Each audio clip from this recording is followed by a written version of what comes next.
Hey, how's everybody today? Today I'm coming at you with a review of Fearful Symmetry's album, Louder Than Words.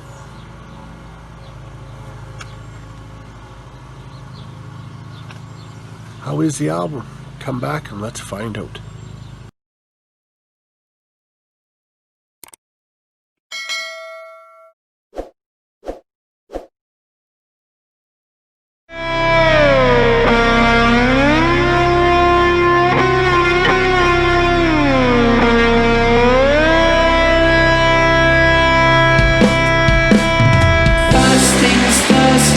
Surging soundly rolled our booby darkened room, whose parent paused the waking world enshrined. Welcome back, everybody. Hope everybody's well. Hope the weather is nice as it is here, as it is where you are.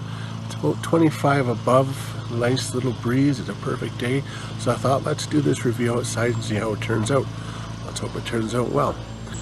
Like I said, today's review is from a group called Fearful Symmetry, who consists of Susie James and Jeremy Schatz, and their album was released last year on June 19th, and it is, of course, called Louder Than Words.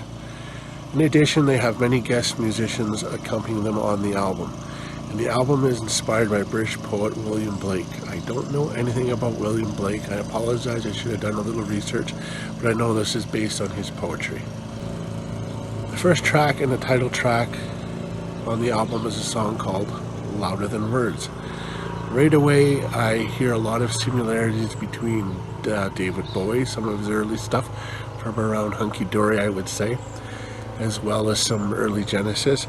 But most importantly, for some reason, I really hear Time by Pink Floyd, especially the parts where Richard Wright sings. And if you know that part, and if you listen to that song, the title track, you'll know exactly what I'm saying. The album kicks off with a great song. Following Louder Than Words, we have a song called Form and Substance, and this brings quite a bit of Beatles flavor to it, with an English progressive rock rhythm and rhythmic guitar fills. This is definitely a homage to retro rock, retro prog, retro 70s, just about anything. It's really catchy and is mildly sentimental as well. One of my personal favorites on the album for sure. Following Form and Substance, we have my personal favorite song on the album called Innocence. This feels like a very medieval love song to the moon. The piano brings some surprisingly jazzy splashes about midpoint of the song before going back into I guess what you'd call a dreamlight dusk auditory landscape. As we relax in Innocence, don't get too comfortable though, as the next song brings mind-bending guitar licks and up-tempo gears from start to end. The next track, Ceaseless Strife, reminds me of the excitement and synth of early video games. The lyrics are very poetic, and the mood of the song is playful as well. After Ceaseless Strife, we have a song called Rule of Reason. It starts off with an instrumental synth and guitar. This piece feels more punk to me, but at the forefront again is the mood and the ambience of an era that has been captured. This almost 5-minute long song is a fantastic feminine triumph and lyrically an absolute feast. The next two songs are undoubtedly the focal point of the album. We have the instrumental Damn Braces Bless Relaxes and the following song Orkan Luva. Orkan Luva, which contains crescendos and fast beats, but is more of a contemporary indie and more focuses on the acoustic side of things, and is softer and more of a slow build as the song progresses. The completion of the album is punctuated by City of Art, and this is the most lyrically complex and the most beautiful piano composition of the album. This album has a nice blend of more lively stuff than you would expect. These 40 minutes give us a quirky but intelligent rock prog album on the sunny side, and is a good album for those who need a bit of a cheering up. But also for the rest of us, it is a sunny album indeed. So what a perfect place to record this review. And that was actually the first thing I thought when I listened to the album, driving and commuting to work and back, is just what a happy kind of happy-go-lucky, bright, just positive energy amidst this album, and it's so true. This album is a unique concept for Fearful Symmetry, and one that made it a little daunting.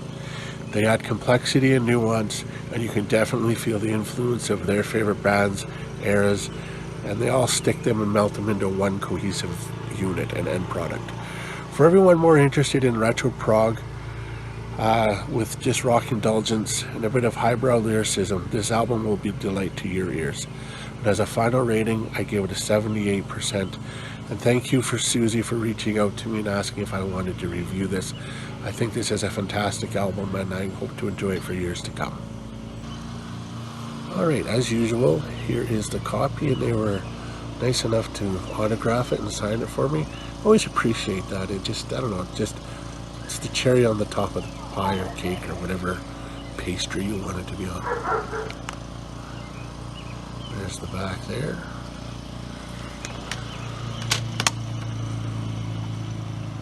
We have the CD there.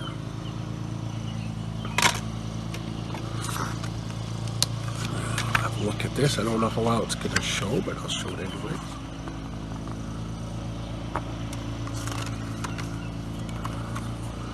List of the players there. I'll hold it there so you can pause it and you can maybe zoom in and have a look. And of course, now we have lyrics to the songs. This is a well put together booklet too. I'm quite impressed with it. You tell them they put some effort and time into it and just didn't throw it together half-assedly.